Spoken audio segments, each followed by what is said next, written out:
to Dojo Live 2020. I'm Tulio Sergusa, broadcasting from Los Angeles, and I'm joined by my co-hosts, Carlos Ponce, just outside of Mexico City. Luckily, Carlos wasn't impacted by a pretty big earthquake that just happened in Mexico City this morning. Welcome. Glad to see you're safe. And we also have Laura Fimbres, who is in Hermosillo, Mexico. Hi, Laura. Welcome back. We haven't seen you in a little while. It's good to have you back. And our guest today is Soumajit Bhowmik with Styched. Soumajit is the CEO of Styched, and we're going to talk to him today and learn everything about him and his company and how they're disrupting the fashion industry. So, Soumajit, please introduce yourself to the audience. Let us know who you are a little bit.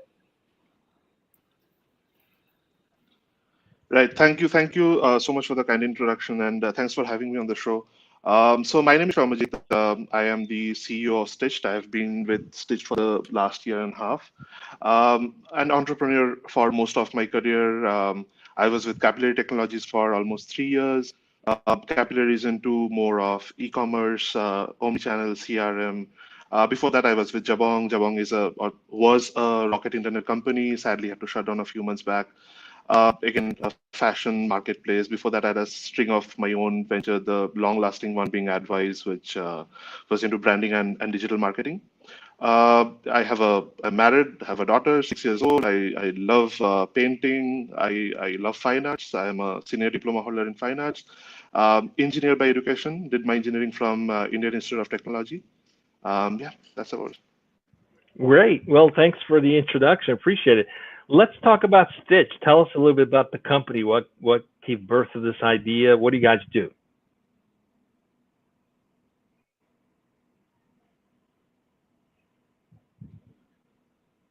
I'm not sure if you. I think. Did I break? I might have broken through. I was asking. Please tell us about Styched. Tell us about your company, Styched. I'm not. Maybe he's not hearing me. Yeah. Carlos, just ask the question. Maybe he's not. Maybe I'm not coming through. Yeah. Soumajit, can you hear me? Can you confirm that you can hear me? Hello? His headset's no good. Yeah, am I audible? Yeah, it's probably the headset, right? Can you hear us?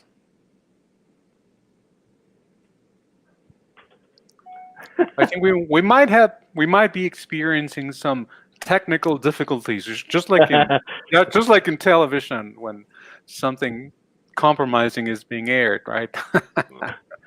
So Soumajit, can you hear us or no? Soumajit, can you hear us? I don't think he can hear us. Can you hear us? He can't. Oh, we lost our guest. There's a first for everything. Remember that time we were interviewing someone? We were in the car, and I kept thinking to myself, "We're going to lose the signal any second." And luckily, it didn't happen. He was in a car, in a moving vehicle, and was able to do a whole interview in a moving vehicle.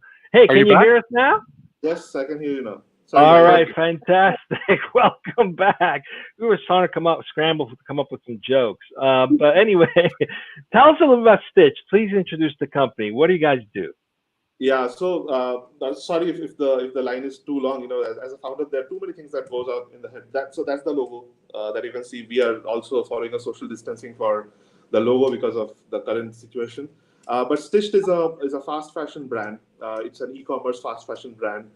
Targeting the youth, targeting people from the age group of 18 to 30. We are in the affordable segment, and within Styched we have multiple verticals catering to different needs. But primarily, we are trying to be a fast fashion, affordable brand, trying to go global as well.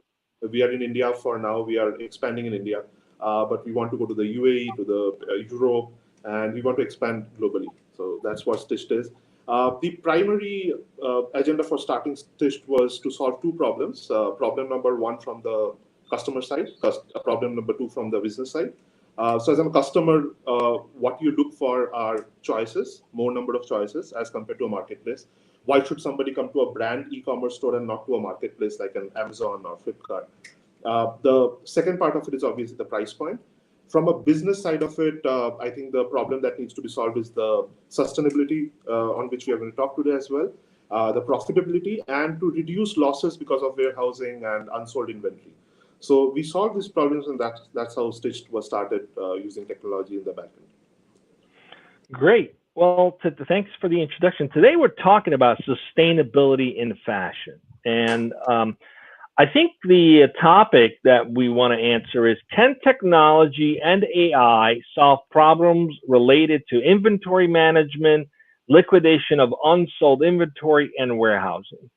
So, how is this related to what you guys are doing? Is this a major problem in the fashion industry in terms of inventory management, liquidation of unsold inventory? And how does this tie into sustainability? Please elaborate.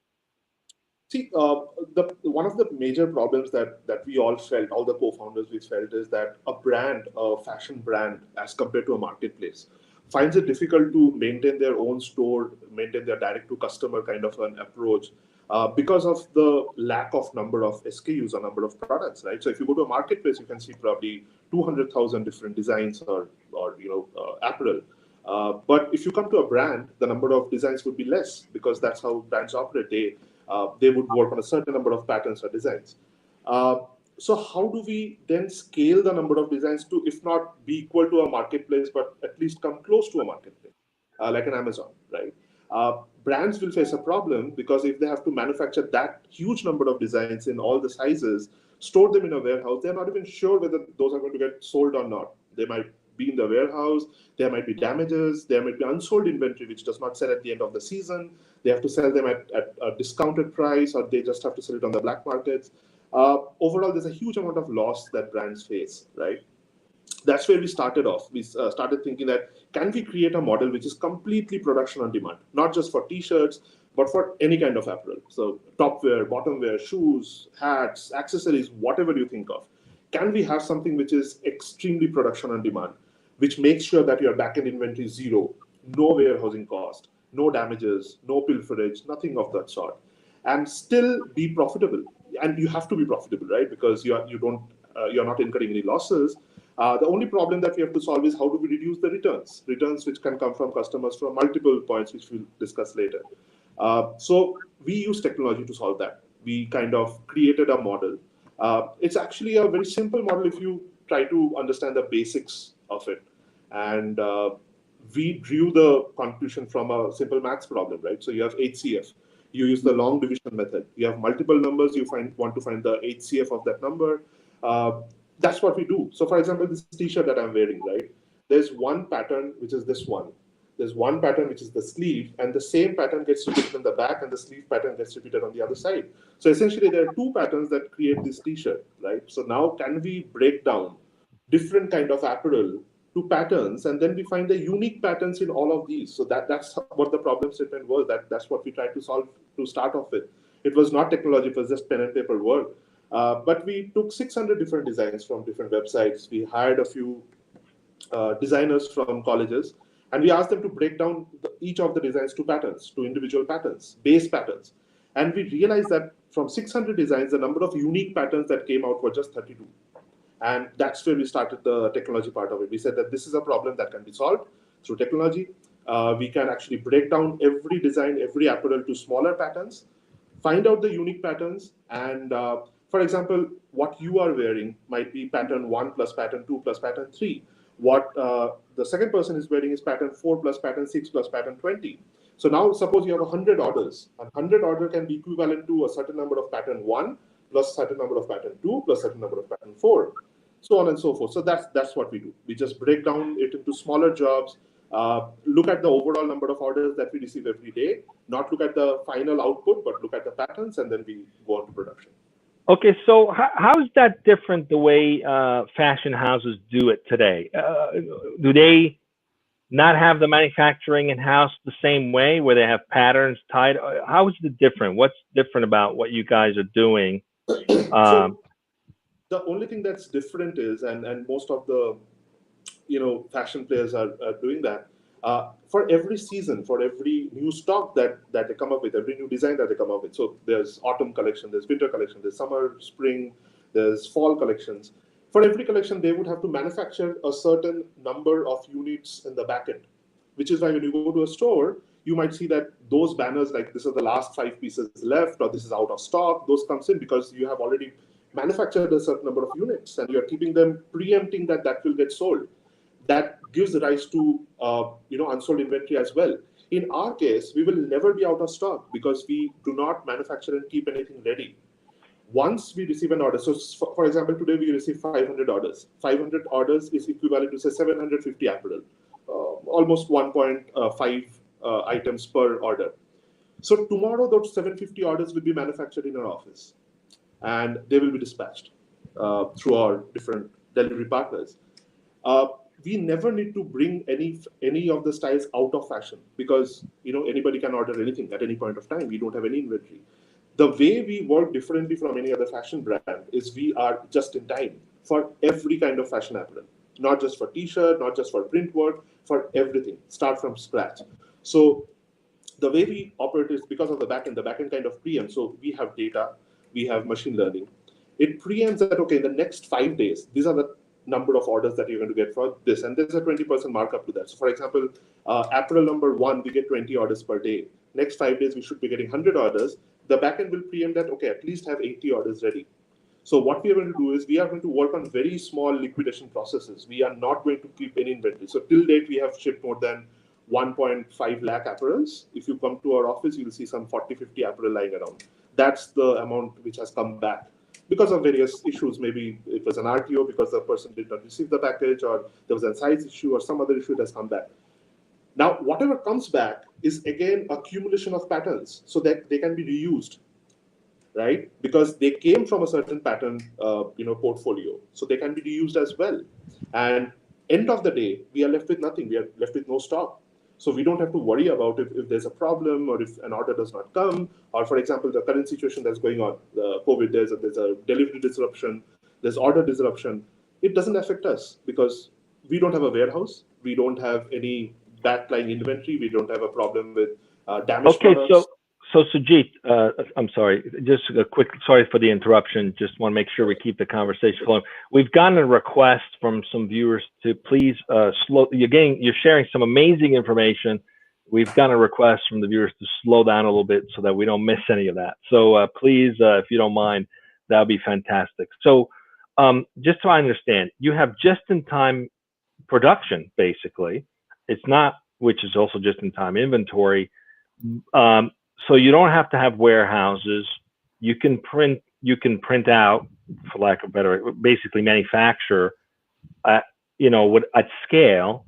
And how does that have any implications on distribution? How does that come into play? Did the software also that you've invested in and built help handle distribution? Because I'm assuming you manufacture, then you got to ship it out to people, right? So does it change the way it traditionally is done, where the manufacturer also has the shipping facilities and they have ability to plan for things based on the inventory?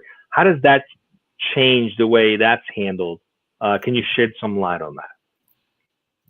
Absolutely, and I think that's a very important question because that's the second part of the sustainability discussion that we are going to have. So just a prelude to our delivery process, we have tie up with almost 8 different partners and 2 aggregators who deliver to almost pan-India, almost 24,500 odd pin codes, right? Uniques would be around 22,000 pin codes across the country. What the backend does is, and this is the second part of it, wherein the backend also manages the return rate. There are multiple ways in which returns happen when we ship out a product. We typically ship out a product within 24 hours to 48 hours max, depending on the volume of the order. So if you order one certain apparel, it probably would be shipped out within 24 hours. If you order 10 apparels in the same order, it might take a little longer, so it might be shipped out in 48 hours. But situations are a little different now because of the current situation, because of the lockdown, because of the slowdown of the process. There's some delivery issues which are happening, but this is a temporary glitch. Once an order is placed, the backend actually splits the work to multiple smaller jobs, which gets assigned to multiple people. And they said, okay, order number 1 needs work 1 plus work 2 plus work 3. These 3 people have to complete their job to finish the order. And all the orders are treated in a FIFO manner, first in, first out. So whichever order comes in first will get catered to first. Once the shipment has been shipped from our office, and the shipping label, or AWB numbers that we call them, are generated based on multiple things. The backend analyzes the pin code and sees which delivery partner has delivered most efficiently for that pin code in the last 6 months. So we have 8 partners. It says that, okay, partner number 1 seems to be the most reliable guy for this pin code. They have always delivered 100% delivery rate. Please use partner number 1. It generates the label for that partner and it sticks on the package. It goes out that same day.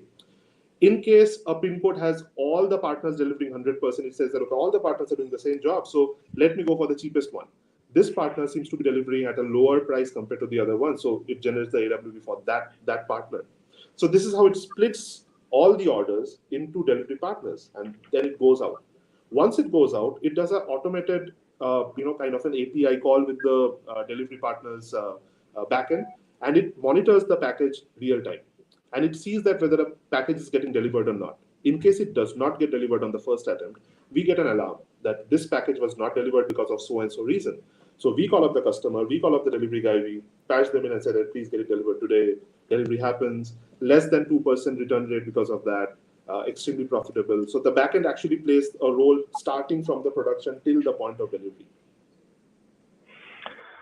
Wow, that's a pretty so. Why build this in-house? Aren't there solutions out there that you can license that offer similar outcomes? What was the competitive advantage that you were looking for? Was it purely focused on sustainability, or is there some cost benefit to doing it this way as well? Help us understand the investment value, the return on that investment that you've received so far. Yeah, I think half of the answers you have given. One is obviously the cost benefit. So there's no direct software which manages everything, starting from getting your order to production split, to packaging, to delivery, return management. That is also one more thing that it does. So when it knows that a package has been returned, it preemptively tells that, okay, this next order which has come in can be reused. So this existing package which has just come back to our warehouse can be reused by one of the existing orders. So first and foremost, there were no software which manages end-to-end of it. So we had to build some part of it, right? The second thing is all the efficiencies which we are adding. For example, like I told you, there are some customers who do not receive package, who will order a cash on delivery. In India, cash on delivery is a very premium, or rather a large segment of orders. Almost 70 to 80% of the orders will be cash on delivery. They will place the order, you have to deliver it to them, and then they'll pay cash, right? Prepaid orders are a little less, which means that a lot of these orders also keep coming back because the customer was not available, he has changed his mind, or there's a history of that customer not accepting packages. Our backend kind of looks into that, uses AI to forecast certain orders. So it tells that, okay, this pin code has a history of 100% return. Let's not go with this pin code. Let's ask the customer, or let's ask customers to prepay only. Because it's no use, it's just going and coming back. 100% of the orders are coming back. Or certain what we call as karma points. So if a user has ordered say twice or thrice from our website, we ship the order, it did not get delivered, the customer sends it back saying that I'm not interested anymore. Next time the customer comes to our website, he has to prepay the order, the next order. So these are the kind of interjections which we cannot use a third-party software for. We have to do a lot of data sharing, which is not feasible, which is not right as well. And we thought that if we are going to build 40 to 50% of the platform in-house and then use 5 or 6 different platforms to plug and play, does not make sense because of the cost, because of the way each of these plugins would talk to each other. Rather have the whole thing in-house, have the whole efficiency bundle in-house, and then use this same bundle for multiple brands. So for example, we have one brand called Styched, one brand called Styched.live, which is the merchandising brand, which probably in the next quarter will become India's largest fashion merchandising brand, containing Indian celebrities and brands only. Then we have a semi-premium brand which we're going to launch very soon. So all of these are going to use the same backend, drive the same amount of efficiency and profitability from the backend. So I think that's why we thought that we'll create the backend. We'll create it based on our own logic and requirement, and not rely on a third party tool. Yeah. Okay, so I have a question. Impressive. I have a question. So it's a non-technical related question, but I was going through your website, and I saw that you have a safe government schools contribute now by buying a tea. How does that work? I mean, if I buy a tea, you're gonna donate some of the money. It's gonna be Right. designated to government schools, or Yeah, How does that work? First of all, I want to thank you for asking that question, because that brings us to the second half of what we are doing. So Styched.in, the website that you're seeing is a fashion website, right? It has all kinds of fashion apparel, but end of the day, we are a startup brand. A year and a half back, we started. We wanted people to trust us, to know that we are here for the long run. We are going to give them the best of quality, but we are also saving on a lot of cost because of not having an inventory, not having a warehouse, reducing the returns, and we are passing on this cost benefit to the customer. So easiest way of creating a brand recognition is through association with different brands, where different people say that, okay, this is a trustable brand. So we wanted to create a merchandise store. In India, you find a number of brands who have started with, say, DC Comics or Marvel Comics merchandise or Cartoon Network merchandise. We had to do something different. So we thought, okay, let us try to become India's largest merchandise store, focusing only on Indian brands. And we did not want to have that under the Stitch.in banner. We created a separate website called Stitch.live, wherein we started tying up with Indian celebrities, Indian movie stars, Indian rock stars. We signed up with the top 10 rock bands in India, probably of some of the top celebrities in the movie industry, in the TV industry, comedians, singers, sports stars, sports teams, and that's how Stitch.live started. And one of those initiatives is the initiative cause or the social cause, where we have PETA, which is people for the, it prevents cruelty towards animals. PETA is one of them. Save Government School that you mentioned is one of them. Cricket for Blind in India is one of them. We have a few TikTok communities which come under those. The way we tie up with all of these celebrities is we sell the apparel at a price that they want, right? We have a small part of the money which goes behind the production, the actual production cost. The rest of the money either goes to the celebrity, or in these cases, it goes towards improvement or a cause. Say, for example, Save Government School. Government schools, private schools are doing better than government schools, right? So how can we improve infrastructure in government schools? So we are selling those T-shirts. There's a production amount which keeps in the back end, which is zero profit, zero loss. The rest of it goes towards improvement of facilities in government school. This is in partnership with a certain third party. So in this case, it was with a political party, right, and one of the leaders. And in case of PETA, it is with PETA India initiative. If you go to that link, you'll see Stitch.live. You have to go to Stitch.live first, and then you can see all the T's. So a part of it goes towards the cause or towards the celebrity. The rest of it comes to us for the production cost, and this is how Stitch.live is. Very interesting, and I'm very impressed. I know I'm sure Laura has another question, but I have to ask this question because it sounds to me like you might be sitting on a platform that could be of interest to other fashion houses. Have you thought about the idea of potentially licensing this platform as a commercial software product? Right. So thank you for that idea. Honestly, it's been a year and a half. We started off with 0 orders a day. Obviously, we are right now at around 550 orders a day. The scale up has been really fast. There has been some bulk orders as well on the way. So to be very honest, we have not thought about that. Right? It sounds like a very good value proposition, but because of the time frame, because we have been there in the market for like a year and a half now, we haven't given it a thought. But that does not prevent us from looking into this at a future point of time. But yeah, to answer your question, right now we haven't given it a thought because of the scarcity of time. But yeah. Well, you never know. I mean, it sounds like it could be a pivot opportunity if you ever needed to. I mean, that sounds a pretty interesting platform to me.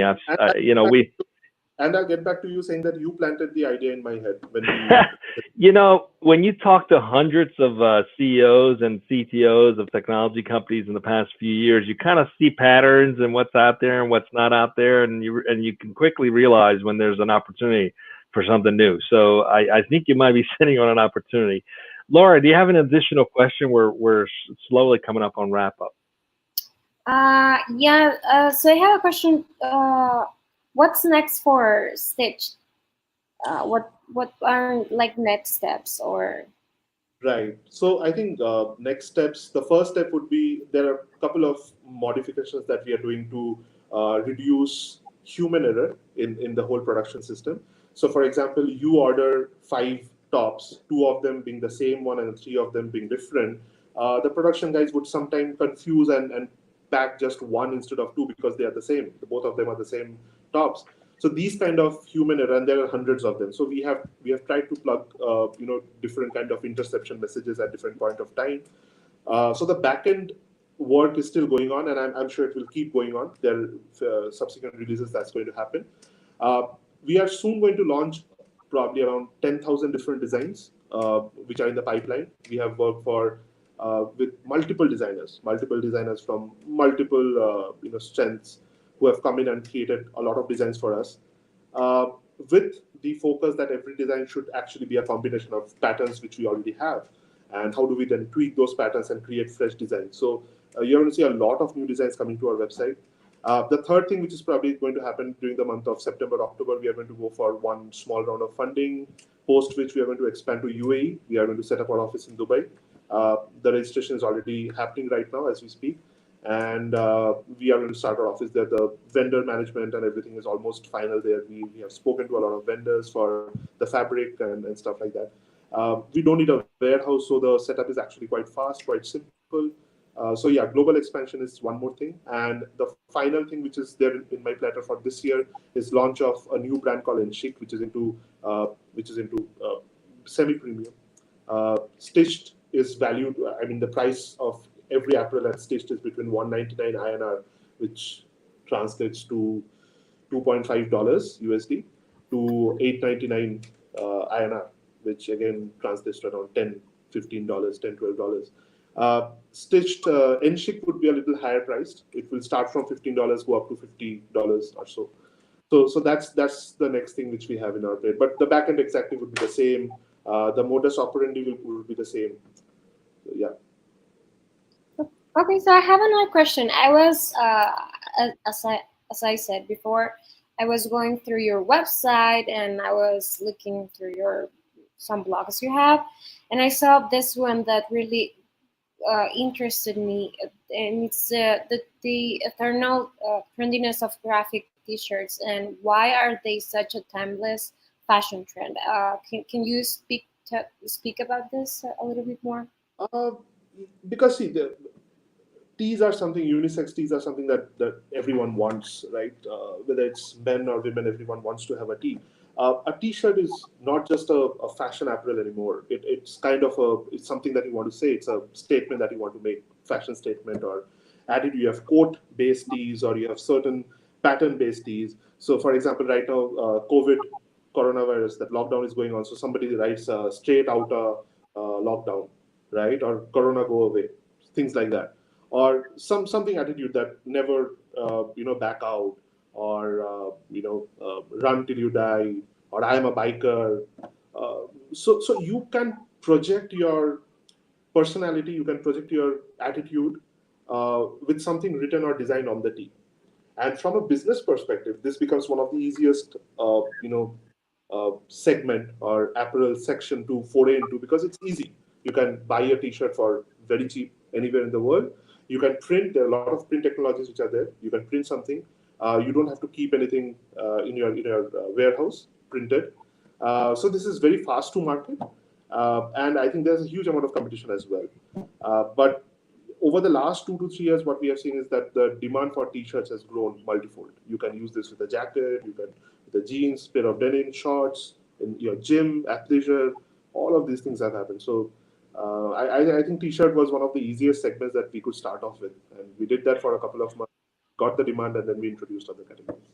Well, Soumajit, I'm impressed with the intersection you've created of art and technology here. I mean, essentially, that's what you're doing. You've invested in technology to improve upon how fashion is manufactured just in time, and certainly helps with sustainability challenges. We're wrapping up. We're up on time. I have one final question for you. What's the journey been like for you as an entrepreneur building something like this? Anything you've learned about yourself in this past 2 years? Oh, I think e-commerce as a vertical has interested me for the last 6 years now. I've been with e-commerce. I've been working on various e-commerce companies for the last 6 years now. And that technical part of it is something which I was well aware of. I mean, the marketing part of it, how the store needs to be set up, who needs to be targeted, delivery, logistics, things like that. What I've really learned in the last 1.5 years is the essence of team building, the essence of giving ownership to different people, getting the right team on board, getting the right core team of 20 members to start off with, giving them the right kind of responsibility, ownership, and then let ideas drive it ahead.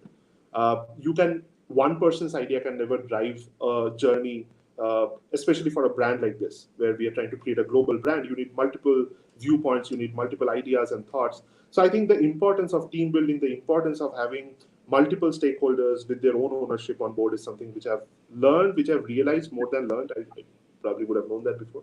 But I've realized that this is probably one of the most important part for any startup. So, and in fact, anybody who asks me that what would be a suggestion for any entrepreneur, I keep telling that have your core team of 20 members very well chosen, because they will drive the growth for your company. You alone cannot drive your company single-handedly. Well, Soumajit, it's been a pleasure having you as our guest. Thank you for joining us. Thank you for joining us, Laura and Carlos. We've got 2 more shows this week. We've got one tomorrow at 1 p.m. Pacific, same channel, same place, and one on Thursday as well. We're up on time, but please come back at 1 p.m. tomorrow. We'll have another interesting conversation with an awesome guest. And thanks for joining us, and be safe, everyone. Thank you.